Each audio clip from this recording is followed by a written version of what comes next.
Big NFL news popping up on this Tuesday. The Miami Dolphins losing not one, but two draft picks, including a first rounder for tampering. This is a breaking story as we're jumping on here to record today's episode of Peacock and Williamson. We have not yet discussed the Deshaun Watson suspension, Deebo Samuel blockbuster contract that has been signed, how that compares to the wide receiver market now in the NFL, a brand new market. All of that, a ton to get to on today's Peacock and Williamson. You're listening to the Peacock and Williamson NFL Show, your daily podcast on the National Football League, powered by the Locked On Podcast Network. Your team every day.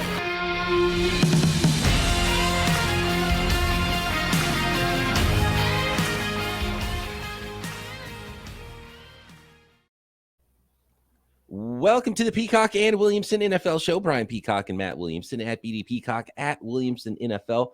Thanks for making us your first listen here on the Locked On Podcast Network, your team every day. And a news story about the Miami Dolphins and tampering, Matt, that I didn't even realize was being investigated this intensely, that it was something that could dock Stephen Ross money, the Miami Dolphins high draft picks. This is wild. And from Ian Rappaport, NFL docks the Dolphins a first-round pick and a future third. Based on the findings, the following discipline will be imposed. The Dolphins will forfeit the club's first-round selection 2023 draft, third-round selection in the 2024 draft, but the Dolphins do have the 49ers first-round pick in 2023, so instead of two, they have one now. It's pretty big. Mr. Ross is suspended. Stephen Ross, the owner of the Miami Dolphins, Matt, he is suspended. How do you suspend an owner? How do you have a team? That's what I was thinking too. Like, is he gonna have to get on his helicopter or yacht or whatever and just vanish for a little while and take a vacation? Or, yeah. I think that's odd. I don't know how you suspend an owner. But okay, he's suspended for what? He got the Deshaun Watson suspension. He's six weeks suspension, like 6 game suspension, basically. You're right. October 2022. So he can't pop up until then. That is very strange. During this period, he may not be present at the Dolphins facility and may not represent the club at any team or NFL event. He may not attend any league meeting prior to the annual meeting in 2023. Is removed from all league committees indefinitely. So he can't have anything to do with any of the league's committees, maybe forever, and fined $1.5 million, Stephen Ross there, because of this tampering. We'll get into more of what it means and what it was that was happening. And by the way, Matt, do they still have the Brian Flores thing going on? Were they tanking on top of tampering? Yeah. I'll finish this up. This is the please. This is the official announcement from the league. Mr. Bruce Beale, Dolphins vice chairman and limited partner, may not attend any league meeting for the remainder of the 2022 season and is fined $500,000. This discipline is informed by the competition committee's clear guidance that more stringent discipline, including suspensions, should be imposed for tampering violations and deter future violations and to safeguard the integrity of the game. And clearly, Matt, the integrity of the game, if you're trying to gamble on it, if you're trying to tamper, is the worst thing you can do in the NFL, way worse than maybe sexual assault even. Yeah, I mean, Ridley with the Falcons got a year for betting $1,500 on his team, which some of these other suspensions you would think would be a little harsher if that's the bar. But I have a problem with the Ridley one. That's totally different. That's not what we're talking about today. This Dolphins news just hit.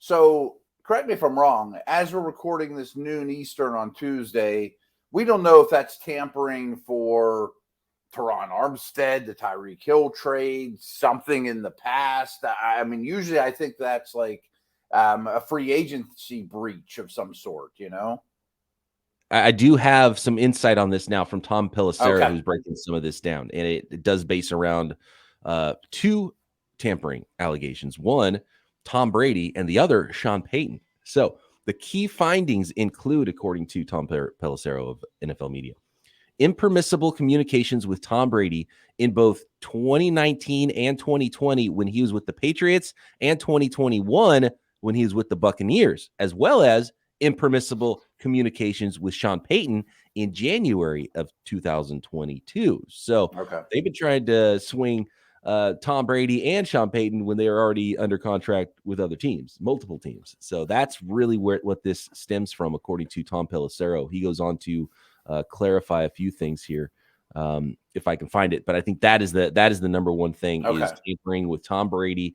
And so basically they were like, yeah, we don't really care what the rules are. We're going to do what we're going to do. And I had no idea this was coming. The investigators, Tom Pelissero says, quote, this is from the filing from the league, from Commissioner Goodell, said, the investigators found tampering violations of unprecedented scope and severity. Whoa. Those impermissible communications with Tom Brady and Sean Payton. So this has nothing to do with Flores. This has nothing to do with anything else. Those couple instances, where they're trying to land big whales, Brady or Payton. And I assume that's post moving on from Flores, pre-hiring of this head coach, trying to pry Payton away from the Saints, who I'm guessing.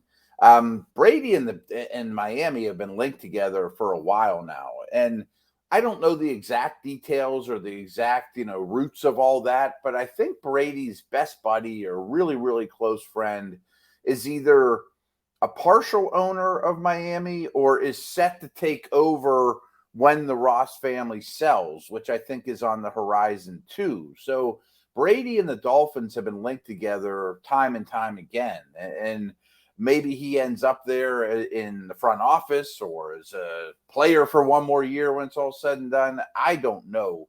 But I want to stress the football stuff here is, sure, they have the Niners first-round pick next year, but I don't care what you have in your back pocket. Losing a first and then a future third is massive.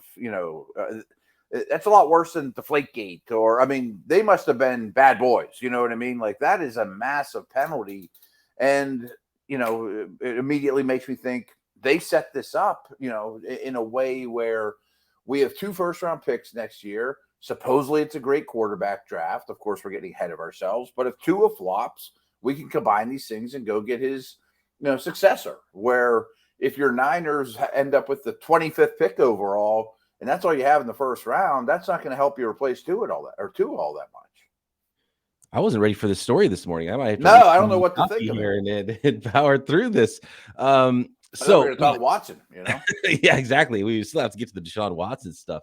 So I do have some insight here from past reporting about Tom Brady, and it is Bruce Beale, the Dolphins vice chairman and limited partner currently.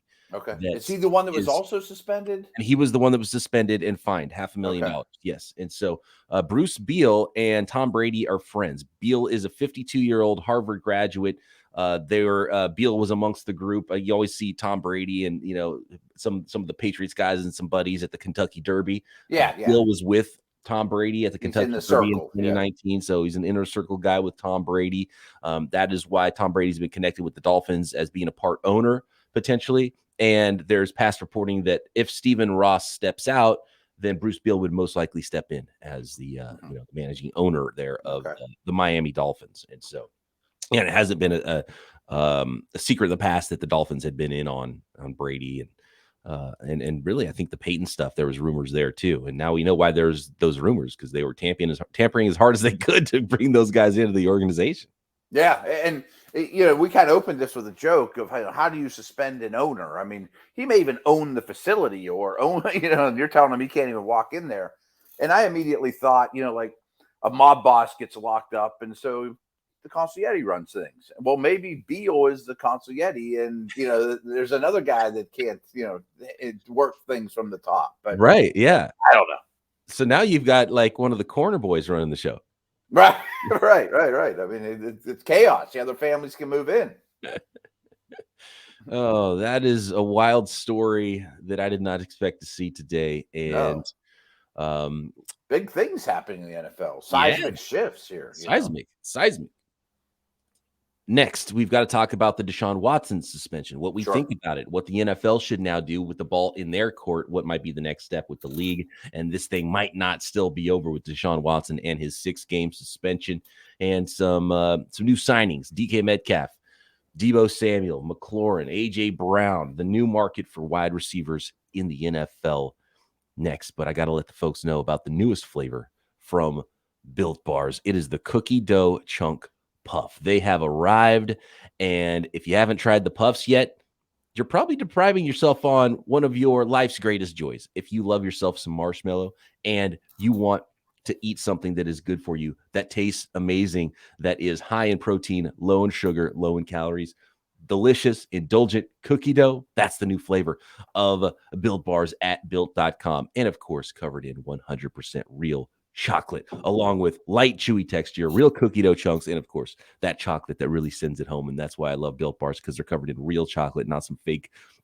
brown chocolatey covered chocolate flavored stuff. It is real chocolate that envelops Built Bars. I don't know how they do it. Only 160 calories and a whopping 15 grams of protein in the cookie dough chunk puffs. A lot of Built Bars have even fewer calories and more grams of protein in them. 130 to 150 calories in most Built Bars. 17 grams of protein, only 4 or 5 grams of sugar. So you got to get to Built.com quick to snag yourself a box of the cookie dough chunk puffs or whatever flavor you might want to get at Built.com. I like the classic Built Bars, all the classic flavors, peanut butter, raspberry. They're all there as well as the new puff flavors. So go grab yourself a box of Built Bars or get a mixed box if you're not sure what flavor you want to try at Built.com and get 15% off with our promo code LOCKED15. Go to Built.com, use promo code LOCKED15 and get 15% off your order. Use promo code LOCKED15 for 15% off at Built.com.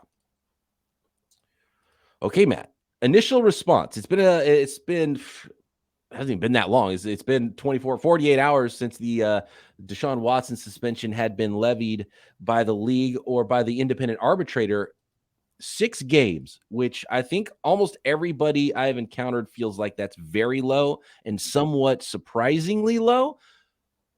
If you're the league, Matt, do you have to try to come down harder on this and appeal this? And should Roger Goodell come in and make this thing 8 games, at least 10 games, or try to do what the NFL and the other owners want and make this a year-long suspension? Because I have a feeling, kind of like this tampering thing, the thing that the league likes the least about all of this, which is, a completely different conversation. They don't want tampering. They don't want gambling. They don't want things that hurt the shield from a competitive perspective. The circumventing of the suspension fines for Deshaun Watson with that low base salary, where he's only going to get docked $300,000 worth of game checks in a $200 million contract. I have a feeling that's what the league really wants to come down on the Browns and Deshaun Watson for. Yeah, I mean, I think like everyone else, when I heard the news 6 games, I went, really? I mean, I thought at least a half a year, maybe the entire season, maybe in the whole season and indefinite, which could still just mean the season. But a couple things. I mean, I think it's noteworthy. I know this doesn't necessarily matter in the NFL's eyes, and I'm not defending Watson in any way, but he is not a criminal. He has not committed a crime. He may be, you may not like him. I mean, he may be a scumbag. I mean, that's up to you. That's up to all of us to decide. But what I do know is he has not committed a crime. I mean, he is not a criminal. He has not been convicted. He is not right. Or I mean, committed might not be the right word. They didn't bring charges on some crimes that may have been committed. And so exactly. That's what the league has to figure out. But I guess this arbitrator said things along the lines of, and I don't have the verbiage in front of me, there's so much here. Maybe there wasn't a crime committed, but basically she came across as saying, there's a lot of smoke here. There has to be some fire. I mean, there's a lot of evidence that there was wrongdoing here. You know what I mean? And to me, with all the things you mentioned, the embarrassing of the shield, as long as this has gone on, going against, the conduct policies of the league, I'm thinking any minute now we're going to hear the NFL is going to appeal this. And then it goes to Roger or Roger's right-hand guy. And I can't imagine it doesn't go to 8 at a minimum. Right. And an 8 was what I thought was going to be the minimum anyway, and a huge win. So 6 is the biggest win for the Browns, right? Deshaun Watson that there could have been. in this sort of an outcome. There's a couple big things for me with this. One is, and I do believe the league, even if the league found that the off-field stuff from Deshaun Watson was worthy of a 6-game suspension, they want to come down harder because of the other stuff that the Browns did. So I think that's even just a base level, why I'm really convinced that Roger Goodell is going to try. And then who knows? Then there's a lawsuit back from Watson's camp, and this could linger on, which it could be kind of a suspension of its own, because if it ends up being 6 games, if that lingers on, right? If there's a lawsuit to try to figure this out, if the league says nope, if the league says 8 games and Deshaun Watson doesn't like it, wants to sue, which is what I've heard the next step would be, then how long does that take? And does that take him out longer? Because he's, season's coming quick. And, right. Right. So that might not even behoove him to do that, because it would keep him out for all that time anyways. I can't imagine some kind of a lawsuit would go as long as this independent arbitrator just reading documents. I can't imagine everything that goes into a lawsuit and getting court dates and all of that would be over faster than what a suspension by one person was levied down. So, but aside from that, just looking at the precedents in the past, Matt, and this is where I think things don't match up. And this is where the league has to, in my opinion, and would really want to set a new precedent with Deshaun Watson, because looking at the findings from Judge Robinson, the independent arbitrator in this, clearly past suspensions is huge. That's the precedent. Ben Roethlisberger 6 games, Zeke Elliott. I say Zeke, right, yeah. But the league, first of all, the world is a different place than over a decade ago. What year was that with Deshaun Watson? 2009, 2010? With Ben, you mean? With Ben Roethlisberger, yeah. At least that, I bet. I mean, it was Zeke like 5 years ago or so, and Ben was well before that, right? Right. So if you're using the Ben Roethlisberger suspension as the precedent for what Deshaun Watson should get, it's a different world than it was over a decade ago. It's a different. And there was league. one victim in that as opposed to multiple too. So it's not even apples to apples. Right. And one of the problems is the Judge Robinson wasn't looking over 24 cases in this. It was only the 5 that the league had given to the judge to go over, to consider. And of those, I think she threw out 1. So it was only 4. So it was only 4 cases that she was considering, and not the 20 to 24 cases. And there might be more. And that's the thing, is like, if this came out slowly and every year there was a couple and 4 more and 4 more and 4 more, would it be a huger deal with the league, because it'd have to be a new thing each time, right? So there might be more. And so what happens if there's all of a sudden 6 more that come through? Do they have to consider a new suspension for the new 6? Is it all part of one allegation? This is 24 different things. This is 34 different events that they should be considering, not the one for Ben Roethlisberger. But I think the league would have you believe, whether it's true or not, that not only is the world a different place, the NFL is a different place. It's a different league now. They look at things differently than they used to. So to me, you would hope so. Right. So to me, what happened in 2010 and prior has no bearing on what's going on with this situation in Deshaun Watson right now. And for that reason, I think the league would and should set a new precedent with Deshaun Watson, even if it gets ugly and it's more difficult and there's more lawyers involved in all of this, where there's already too many lawyers involved. So that's what I think is the biggest part of this is, okay, the precedent was this. Well, that was a different time. This is a new time. This is the new precedent now with Deshaun Watson, which is why I think the league will come back and appeal this thing. I do too. And I'm still expecting 8 games. I kind of want to talk about the ramifications if it is 6, schedule, football stuff. But I was listening to the Athletics podcast, and I reference them often, Robert Mays' podcast. He had Jenny Vrentes on, who's done tremendous work with this and seems to be in the forefront of this case, for well over a year now, and is totally on top of things. And they had a very good discussion that made you feel a little slimy and need a shower afterwards. But it basically was, what the Browns did, and I'm paraphrasing, this isn't their exact words, but I kind of agree with it too, is they were betting on 6 games. Like, they knew they signed somebody that has issues, of course. And they're sitting there going, well, behind closed doors, they have this little conversation and say, well, if it's only 6 games, it's worth it to us, right? Or if it's only 8 games, it's worth it to us, And they kind of got a win, that it wasn't like, oh, this came up after we signed them, like the Texans with their big contract with them. So what they were saying on the podcast was, this is exactly what the NFL wants to stop. If, for example, whoever the first pick in the draft is next year is a superstar, but he has similar issues. Well, does the first pick in the draft say, well, I'll take him -6 games and still worth it? You know what I mean? Like the next team that comes up and just says, yeah, he's a bad dude. I don't want him around my kids or blah, blah, blah, blah. But only cost us 6 games. That's the precedent. We can handle it. No biggie. Everyone will forget about it in a year. That's what the league doesn't want. And nor should they. It's awful. What's funny is I think the league in a lot of ways with the new system, and this is really the first time we've tested this new system with the independent arbitrator being the one that that recommends the initial suspension instead of the league handling these things.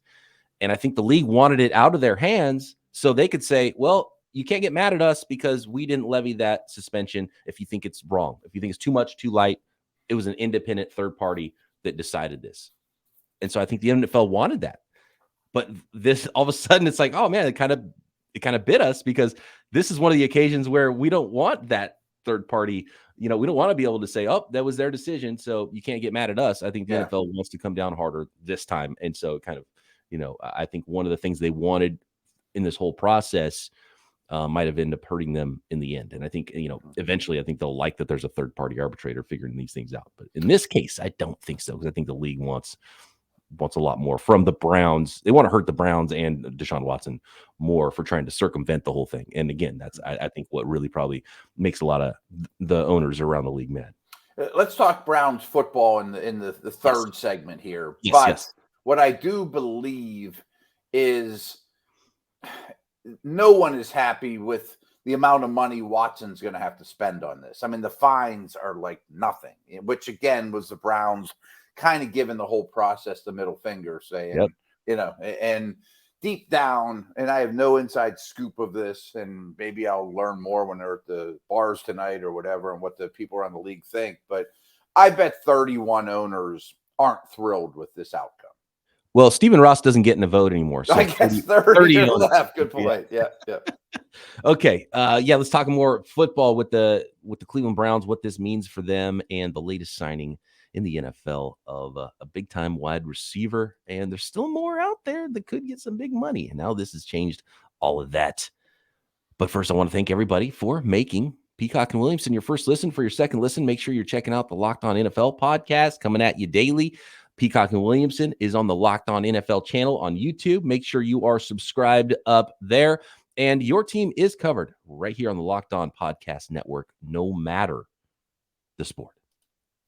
Okay, Matt. So 6 games. That means the Baltimore Ravens, week 7 would be the first game for Deshaun Watson. If nothing else has changed, I have a feeling he won't be available for that game, but we will see.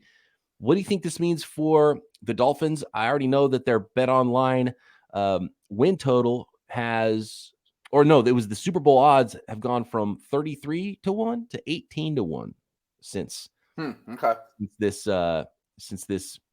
suspension has been levied. So clearly, I think the bettors thought it was going to be a longer suspension as well. So this is, obviously this makes the Browns a better football team. Deshaun Watson, can kick that rust off quickly. Yeah, a couple schedule things I just want to buzz through is just so happens, and I'm going to say this is a coincidence and not the league being generous to the Browns when they built the schedule, that their first 6 games are the softest part of their schedule.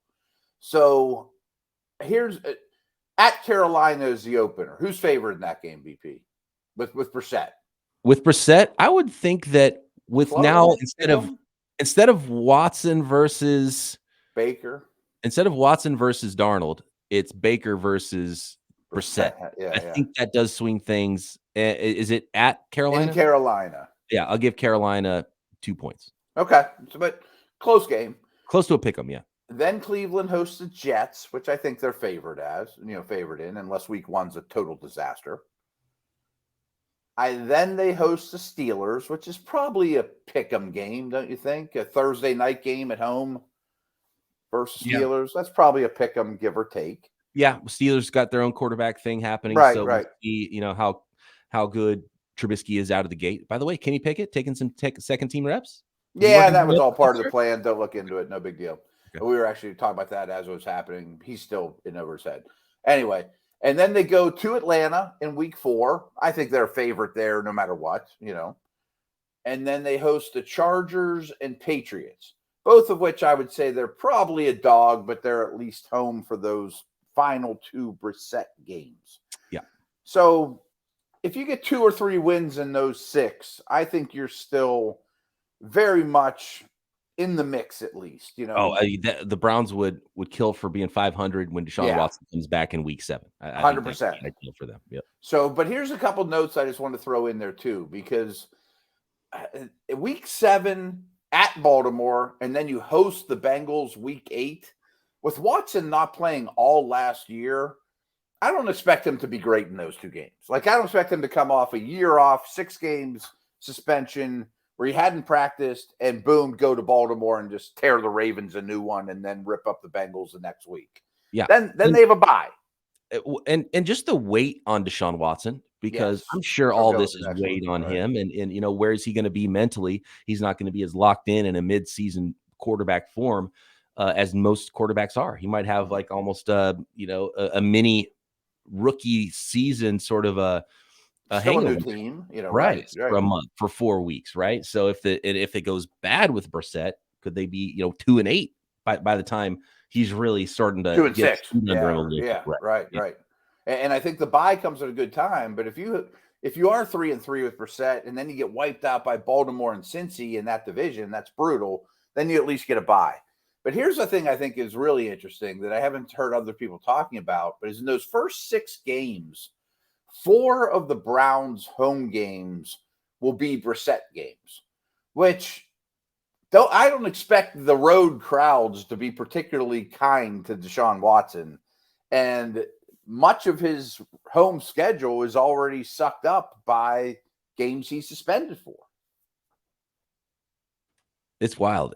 I don't know what to expect from the Browns this year. I think it's even tough for looking at those BetOnline odds. Mm-hmm. I think it's got to be the most difficult team to set him for, even knowing now when Deshaun Watson is coming back, and still not knowing if he's going to be suspended more. And we'll get news very soon if the league is going to appeal that. And I'm leaning towards that they will. Matt, you feel like the league is going to? I bet it goes to 8, and then they have a bye week 9, and then he comes back in week 10 and goes to Miami. Maybe their owner will be there by then. Yeah. October 17th, he's coming back. Yeah, that's right. Yeah, so he'll be back on the scene. Oh my God. Okay. Real quick, we got a couple minutes left here. Deebo Samuel has signed a 3-year, potentially $73.5 million contract. What's interesting the most to me is the same agent, star wide receivers drafted in the same round the same year. DK and Deebo Samuel ended up signing very similar 3-year extensions, money-wise and guarantees-wise. But the extra $2 million that Deebo Samuel can earn, $1.95 million of it, is incentives earned for rushing yards and rushing touchdowns. And I didn't know that. Okay. Seeing Deebo Samuel and that's $2 million. Like Kyle Shanahan, if he's trying to win a game in December, he doesn't care if they have to spend $2 million over the course of a 3-year contract to use Deebo however he wants to use him. But seeing Deebo and Kyle Shanahan on the field at his first practice right after he signed the deal, he was already on the field Monday, and they're laughing it up midfield, having a good time. Kyle Shanahan all along has said, he's got a great relationship with Deebo Samuel. The way Deebo Samuel last year was calling for the ball, telling him, give me the ball. I want you to hand me the ball so we can go do this. Knowing that they got a deal done finally. The whole process, to me, Matt, I just feel like there was a playbook all along, and it was never Deebo's mad at the 49ers. It was Deebo, just like he did with the 49ers and Kyle Shanahan, utilizing Deebo in a way that he's like, use me the best you can and let's go win this. I think it was the same way with the agent. It was like, don't hate the player, hate the game. It's like, okay, agent, what's the game plan here? How do you want to utilize this during the offseason? Okay, request a trade, maybe stop following him on Instagram, and we'll try to we'll use our playbook and we'll use you the best we can to get the most money for you because that's what you paid me to do. And I just feel like the whole process was just all leverage, negotiation, and Deebo doing what he thought was best for that game plan. I don't think there's any ill feelings at all with Deebo and the 49ers. It just feels like, okay, back to normal, let's go. And it just goes to show you all this stuff happens throughout the offseason. And there's a lot of posturing and negotiating that happens in these kind of Sure. things. It's wild how much different you feel about Deebo and the 49ers, or at least I do, and I'm covering the team very closely, than I did, the week before the draft. Yeah, I tend to agree with all that they're going to be best buds. He's happy to be there. Big check. I mean, show a great faith. We love you. All those things. Money talks too. I mean, my two big takes are, I bet Deebo doesn't mind some carries here and there. I mean, he understands his value. He's competitive. He wants to win. He wants a ring. He can help get that. And maybe that decreases a little, but that was some of the only leverage that camp had to at least say, hey, you're beating me up. Pay me now because I'm not taking the normal rigors of an NFL wide receiver. Good move. It's as good an angle as any to try to get a contract that worked. But if he wasn't great, the other things, it wouldn't matter. And I do think, McLaurin, Metcalf, A.J. Brown, Deebo, all non-first round picks from the same year that all got huge paydays. A.J. Brown was the one that got traded. There's just great demand for these guys, that the league wants premier young receivers and they will pay accordingly. Deontay Johnson's next on the list. I don't think he's quite to that class. He's quote holding in here in Pittsburgh. I don't know if he's a trade candidate or if he's going to get paid too, but it's a good time to be a young, talented wide receiver. Yeah, the best ever time to be a young, talented wide receiver, because the market has been reset. There's been 11 players to make $20 million per year this offseason at the wide receiver position to have contracts that have at least $20 million a year in their contract. So that's kind of wild. The interesting one was A.J. Brown. Right after Deebo signed, A.J. Brown came out and said, look at this. And you really think that, look what all these other guys are getting paid. I'm the only one that got traded, basically throwing shade at the Tennessee Titans and then saying go Birds or something like that. I don't have the tweet in front of me, but it was just kind of funny. He's like, yeah, look, so we'll see if the Steelers go the route of the Tennessee Titans and decide, hey, you know what? That's too much. And we're going to try to swap this thing out. And they already drafted some wide receivers. The Tennessee Titans went and drafted a first-round wide receiver. They're hoping it's a Stephon Diggs, Justin Jefferson kind of situation. But then if you hit on that new guy, then you got to pay him too, because there's a new market for wide receivers. So that's fascinating, because I know some teams don't want to spend that much on wide receivers. And I'm sure part of the negotiation with the 49ers and all these guys, that's why they signed so late, was that the market that they thought, and they prepared all this stuff for negotiations leading into the offseason, that market changed instantly on them. And they thought, wow, okay, the numbers we thought we were going to have to pay, we have to revamp it. And it took 6 months to figure all that out. Yeah. I think that 100% is true. Is, a team like Washington and San Francisco, and the Steelers are probably going through this now, is whenever they had their offseason meetings, we're budgeting this neighborhood for our star receiver. We want to keep DK. We want to keep Terry.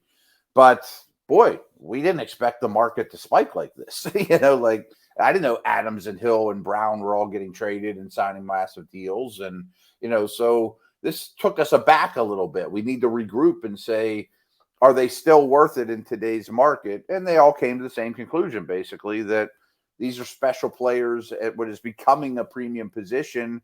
Okay, we will pay them a little bit more. Inflation hit, and we're in still.